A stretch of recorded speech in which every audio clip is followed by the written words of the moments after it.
ging'e.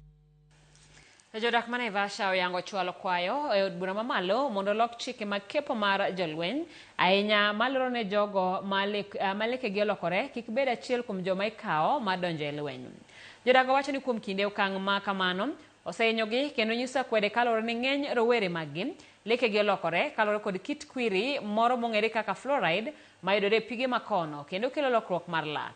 Okang' makama biro bang' rawera moro ma jahigni 21 mong'ere kaka David Mwangi ka okang' mar kwako yien kuom dala beach kaka okang' mar kelo ng'eyo midhiero mar rowere kale e kinde kepo mar jolweny mikelo kod midhiero mag kuonde magidake.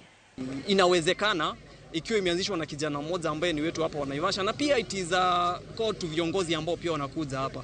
Tulichagua viongozi waweze kutusaidia na tunaomba after tumemaliza this tunataka viongozi wasukume. Again, kama itakuwa ngumu sisi kama wananchi, katiba inasema vizuri sana kwa article 1 inasema sisi wananchi tunaweza kuwa represented na viongozi ambao tumewachagua, na hiyo ndio tutaanza kupelekea mbunge wetu. Kama itakuwa ngumu sisi wenyewe tunajua mahali parliament iko. Leaders wote wa Naivasha, Nakuru County na Kenya mzima. Naivasha, msitudhulumu juu ya maji, si kupenda kwetu. Na iwapo mtasikia kilio chetu, tunaomba.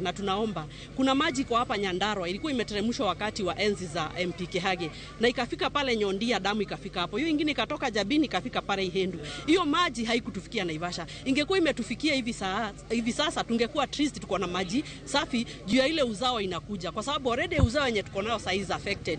Na lile ambalo kwa ukubwa sana najaribu kuangazia ni ya kwamba hadithi hii ya maji imekuwa ni hadithi ya muda mrefu sana.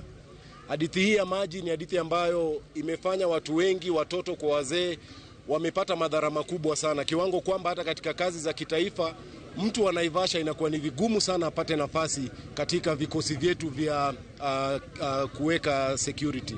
Watu wenye walijitokeza walikuwa wachache kwa sababu wanajua wakifika hapo, ukisikia wewe ni wa Naivasha, unaambiwa meno ni mbaya.